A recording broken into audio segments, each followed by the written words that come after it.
And still on news in the energy sector, the termination of the former human resources manager of Petrojam is now before the Industrial Disputes Tribunal.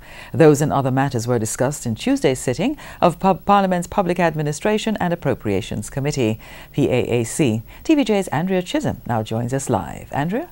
Thank you very much, Doreen. So we are still delving into the multiplicity of claims and counterclaims at the state-run oil refinery Petrojam. But let's back up a bit.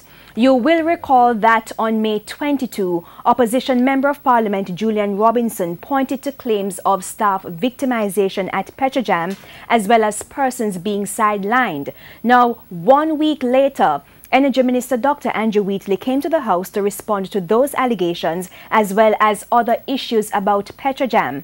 Dr. Wheatley told the House of Representatives that since January 2016, 39 persons have left Petrojam, but he couldn't say how many were senior managers.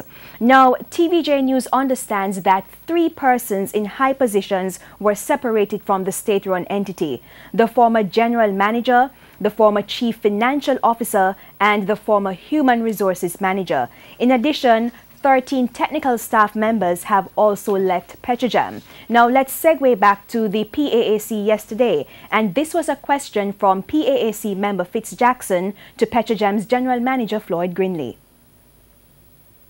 6 months or so. Do you have any cases before the Ministry of Labour and the IDT regarding staff and termination? Yes, member. How many? There's one. Only one? IDT? Pardon me? One before the IDT? That's the best of my knowledge, one member. That individual is the former human resources manager at Petrojam, and she is claiming unjustifiable dismissal. Mr. Jackson had further questions. Any other in the Ministry of Labour outside of the IDT?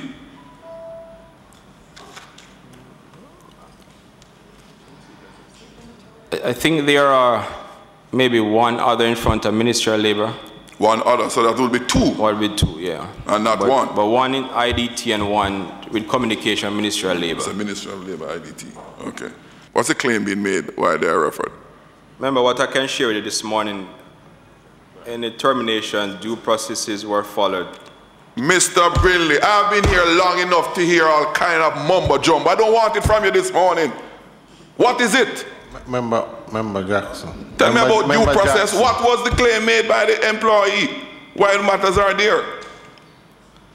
I'll get the specifics and share with you. No, you don't know as the general manager. Matters affecting Petrojam that end up in the Ministry of Labour, and you come here and tell Jamaica that you don't know why they are there. I don't tolerance for this mumbo jumbo thing. I've been here long enough. I can identify it when I see it, you know. And I'm seeing it this morning. Member Jackson, if we're seeking may we have this matter be referred to the legal officer who would, in these circumstances, well, I would... Member, let me just, to answer your question, so the allegations are unfair dismissal. We will indeed continue to monitor the developments as Central Manchester Member of Parliament Peter Bunting has tabled some questions to Dr. Andrew Wheatley, the Energy Minister, and we are awaiting those responses. Archie, it's back to you.